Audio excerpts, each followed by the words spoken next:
Kaixo eta ongi etorri GPS tailerretara. Tailer hauek Gasteizko udaletxearen proiektu baten baitan daude, zeinetan zuek bezalako ikasleen zalantzak eta kezkak argitzea bilatzen dugun.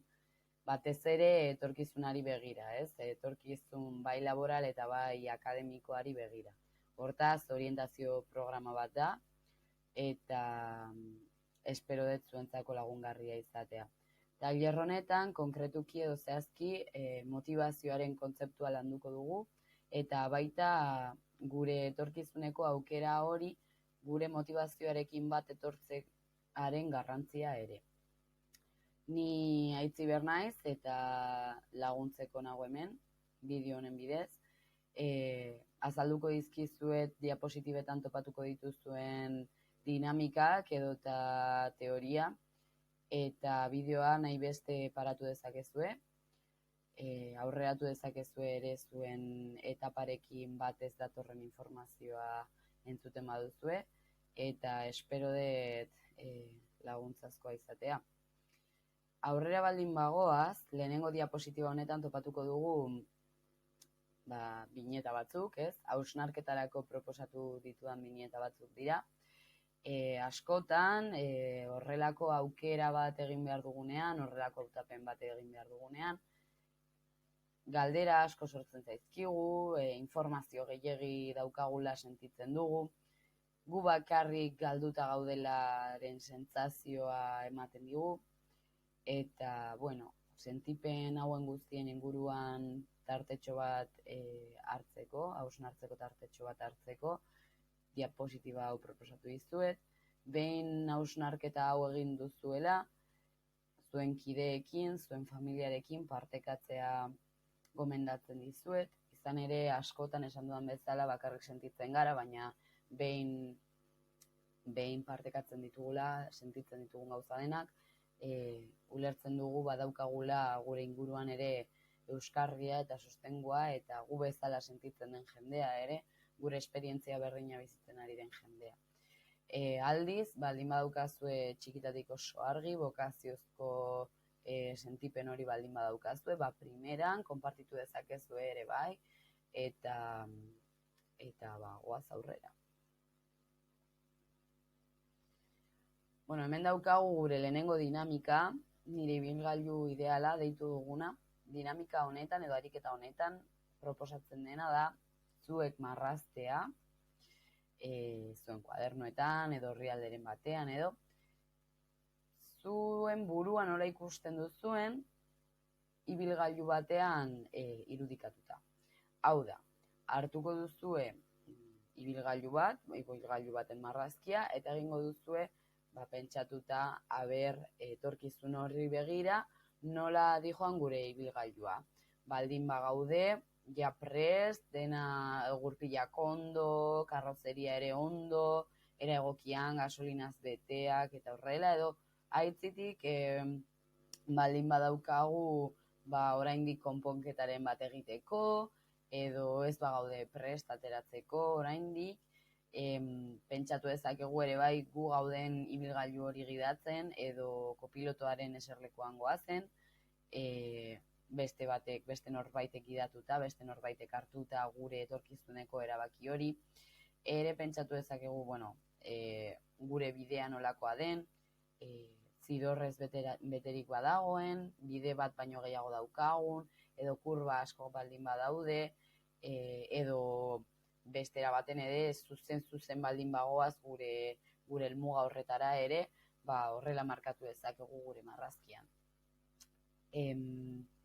Gainera, pentsatu dezakegu ere gure helmuga, gure destino hori edo nolakoa den, argi daukagun, ez daukagun argi, maparen bat erabiltzen ari garen, ailegatzeko, edo betidanik dakigun bide bat izan den, pentsatu dezakegu ere azkar goazen edo askotan gelditu beharra daukagun, eta horrelako antzeko galderak. Ideia da, zuen marrazkiaren bidez, zuen egoera pertsonalaren berri ematea, pizkatxo bat aurreko diapositiban egin dugun hausnarketa berdina, baina kasu honetan marrazki baten bidez. Eta aurrekoan esan dizuedan bezala, lagunekin, kideekin edo familiarekin konpartitzea erabilgarria izan daitekela.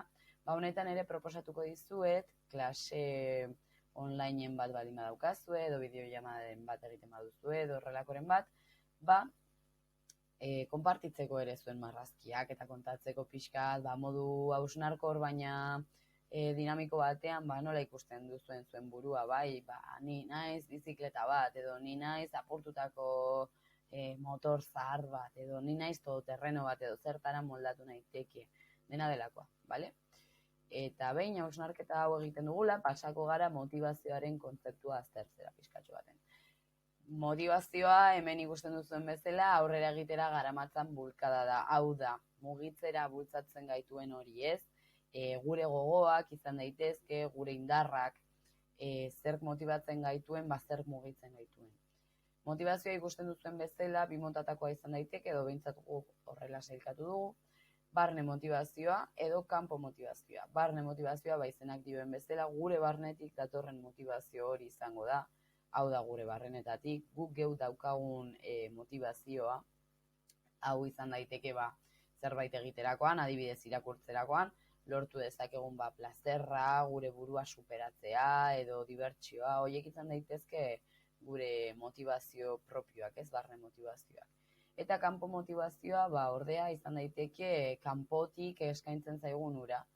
Jartzen duen bezala, dirua, balorazioa, txaloak, norbaitek derrigortzen bagaitu, derrigortu, badakizue, bultzatzen bagaitu zerbait egitera, hori ere izan daiteke kanpotik datorkigun motivazio bat, eta abar. Nahi dut orain, hemen hasiko gara gure motivazioan nondik datorkigun behatzen, idealena litzateke bi motivazio motak uztartzen dituen jardueraren bat topatzea, adibidez, ni motibatzen banau margotzeak barne motivazio itzela sortzen didalako, eta gainera kanpoan lortu dut ez dakitzainen miresmena eta onartua izan naiz nahi nuen taldean edo dena delakoa, horrek bilduko ditu bi motivazioak, edo gustatzen zaidala argazkilaritza edo futbola edo dena delakoa gustatzen zaizuen ura eta lortzen duzuela bai zuen plazerraren gatik egitea eta baita dirua ematen dizuelako edo horrelako zerbait, hori izango litzateke idealena, gaur bilatuko dugun hori. Hasiko gara aztertzen gure egunerokotasuna, begiratuko dugu egunean zehar, altxatzen garenetik lokartzen garen arte zer egiten dugun, astelenetik igandera ere, jarduera ezberdinak egingo ditugulako astean zehar eta asteburutan, eta pentsatuko dugu pixkatxo bat zer egiten dugun gure egunerokotasun horretan, eta nondik datorkigun hori egiteko motivazioa. Hau da, ni egunero klasera joaten baldin naiz, nondik ateratzen ditut nik indarrak klasera joateko? Ni jasotzen dut barne motivaziotik jasotzen dudan zerbaitengatik, adibidez, hori ikaskuntzak, edo nire burua gainditzea, edo horrelako den bat, edo kanpotik badatorkit gurasoen miresmena, notak atera ditudalako, edo dena delakoa, edo lan baterako eskatzen didatelako titulu hori, eta bakarrik egiten dut horregatik, edo dena delakoa. Pentsa ezazuen, nondik datorkizuen, eta topatzen baduzue jardueraren bat esan bezala, bai kanpotik eta bai barrutik motibatzen gaituena, primeran, hori gordeko dugu aurrerago horretan zentratzen. Behin hau egiten dugula, bideo baten ikuskatzea proposatzen dizuet, bideo honetan zehaztuko zaizkigu gure etorkizuna irudikatzeko edo imaginatzeko beharrezko ditugun kontzeptu batzuk, izan ere askotan etorkizun hori irudikatzerakoan beldurra sentitu dezakegu, gogoak sentitu beharrean, eta horregatik interesgarria da bideo honetan aipatzen diren kontzeptuen berri eukitzea, bai? Bideoa gure errealitatera hurbiltzeko kajoitxoan jartzen dizuen bezala, pentsatu dezakezue ea zuek zer sentitzen duzuen gehiago gauza berrien aurrean, motivazioa edo beldurrak. Pentsatu dezakezue azkenengo urte honetan ausartu zareten zerbait berria egitera, zuen konfort eremu horretatik ateratzera. Pentsatu dezakezue ere bai ea zaila edo ezinezkoa zirudien zerbait lortzerakoan zer sentitu duzuen, bai ea noizbait zure burua gainditu duzun, ez? Eta hau guztia hausnartu ondoren, pasako gara diapositiba honetan, gure eremuak aztertzera pixkatxo baten. Bideoan esaten duenez, badauzkagu konfort eremua, ikaskuntza eremua, zonalde magikoa hemen atzean dagoela, eta beldur eremua. Hasiko gara gure konfort eremua aztertzen. Begiratuko dugu gure egunerakotasunean ohituta gauden jarduera horiek zeintzuk diren edo egoera horiek zeintzuk diren. Bai, hemen sartu daiteke bai ohituta gaudena, bai seguru sentitzen garen hori, bai hori normaltzat hartzen duguna, gure rutinaren parte dena, bai? Izan daiteke ere gustatzen ez zaigun lan bat edo motibatzen ez gaituzten ikasketak, izan ere naiz eta hauek gauza desatseginak izan, ohituta gaudelako edo beldurrengatik ez ditugu aldatzen. Orduan, horiek ere gure konfort eremuan sartuko litzateke. Bale, behin aztertzen dezuela paratu bideoa behar badezue guztietan, behar duzuen guztietan paratu. Behin aztertuta gure konfort eremuan zer daukagun, orduan hasiko gara gure zonalde magikoa irudikatzen, bai? Zonalde magiko honetan jarriko ditugu etorkizunari begira ditugun ametsak, helburuak, gure imaginazioan dagoen gure 5 urte edo 10 urte barruko nia, ez? Adibidez, zer lanetan ikusten naizen, edo nun ikusten naizen bizitzen, edo ze gaitasunekin ikusten naizen, bale? Horiek denak jarri daitezke gure zonalde magikoan. Eta gero, horren ostean, zentratuko gara, ja bi aldeak ditugula, tartean dagoen alde honetan, ez? Ikaskuntza eremuan. Bertan egongo dira gure gaur egungo egoera edo gure konfort eremua eta gure etorkizuneko zonalde magiko hori banatzen dituzten ikasketak, gaitasunak eta bar, bai? Hemen sartu daitezke, adibidez, lortu behar ditudan tituloak, ezagutzak, hizkuntzak, gaitasun pertsonalak, adibidez lotsa galtzea edo beldurrak kentzea. Horiek denak sartu daitezke gure ikaskuntza eremuan. Beldur asko dituzuen horietakoak baldin bazarete, zonalde beldurraren eremu honetan jarri ditzazkezue dituzuen beldurrak. Eta orduan, beldur horiek hurrengo diapositibako bideoarekin edo audioarekin aztertuko ditugu pizkatxo bat nondik dijoaztenea. Benetako beldurrak diren, edota sinesmen mugatzaileak direna aitzitik, bai? Sinesmen mugatzaile hauek dira, hurrengo diapositiban agertuko den bezala,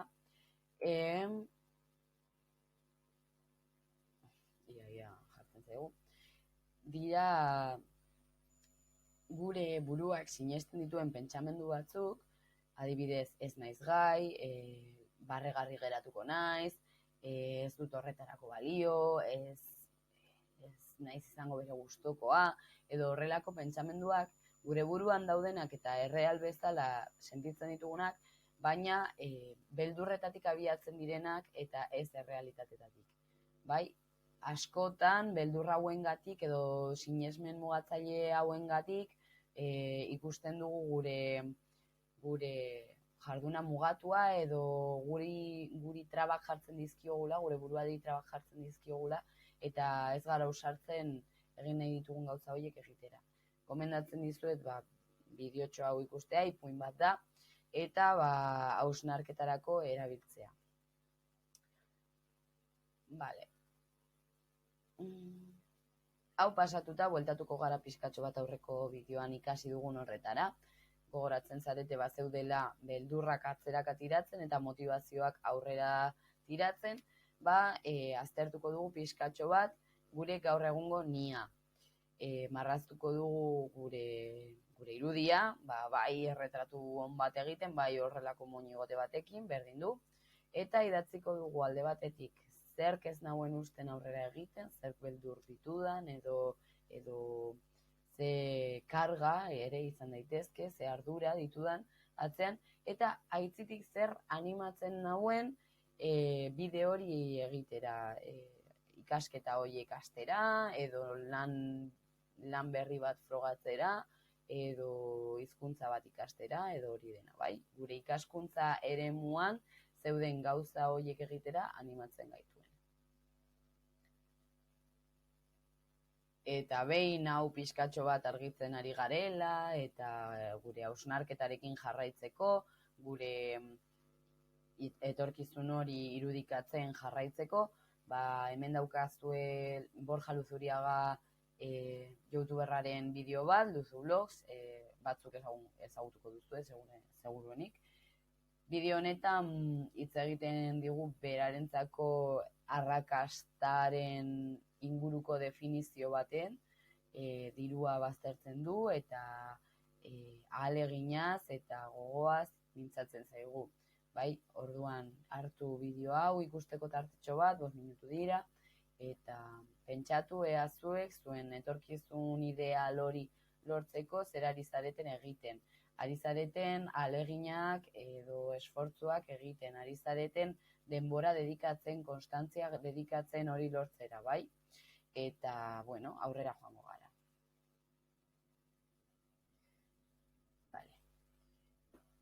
Eta ja, sartu garela materian, eta daukagula dena pixka bat argiago, hasieran baino pixka bat argiago, pentsatu dugu pixkatxo bat nola ikusten dugun gure burua urte batzuen buruan, pentsatu dugu gai garen edo ez garen egin beharreko ahalegin horiek egiteko, pentsatu dugu ere ze gauza ikasi behar ditugun horretara heltzeko.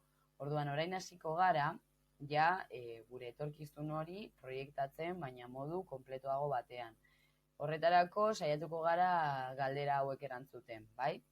Gure jardun ideala edo gure etorkizuneko egun ideal bat, lan egun ideal bat irudikatzen. Erantzungo ditugu adibidez, zein da nire lanbidea. Imaginatu, irakaslea izan nahi dut. Zer funtzio betetzen ditudan, eta irakasle batek betetzen dituen funtzioak, bale?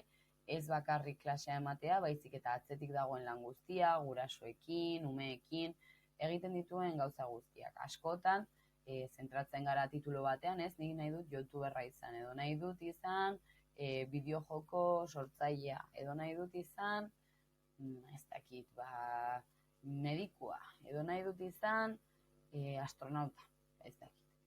Eta ez ditugu begiratzen lan horrek dakartzan funtzio danak, bale? Tituluarekin bakar geratu gara. Orduan, garrantzitsua da irudikatzea egiteko guztiak, jakiteko ea gustatzen zaizkigun eta eroso sentitzen garen egiteko horiekin. Bale, jarraituko dugu. Non egiten dut lan? Etxean, ofizina batean, eskola batean, ospital batean, beste herrialde batean, beste hiri batean.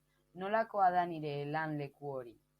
Lan egiten dut bakarrik, taldean, ez dakit, ni nire etxean edo daukat nire taldetxoa.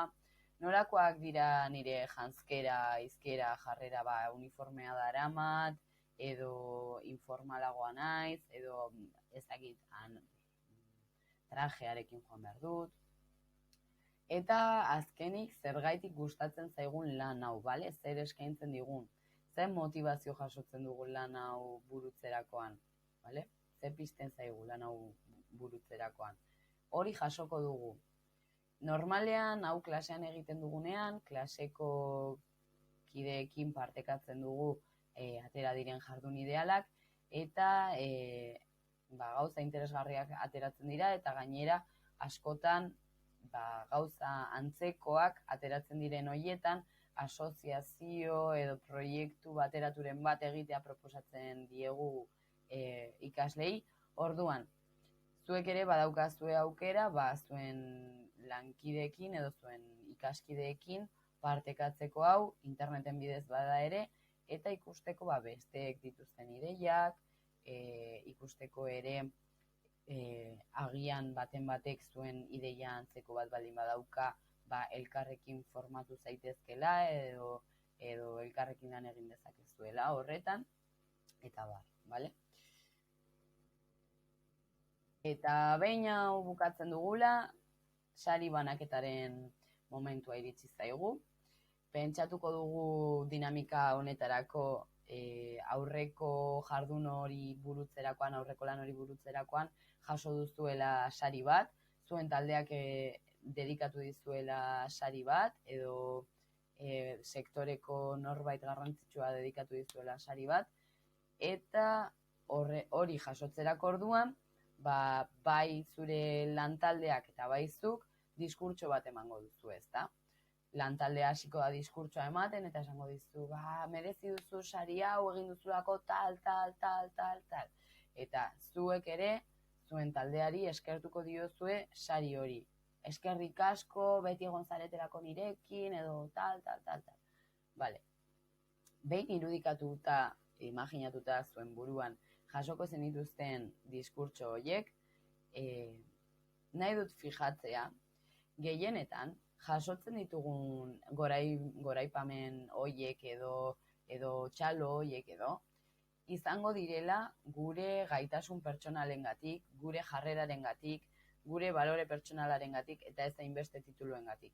Eta zergatik esaten dizuet hau lehenengo tailer honetan, askotan zentratzen garelako hoberenak izaten, besteak zapaltzen, gora joaten, arrakastaren bide horretan, Borja Luzuriagak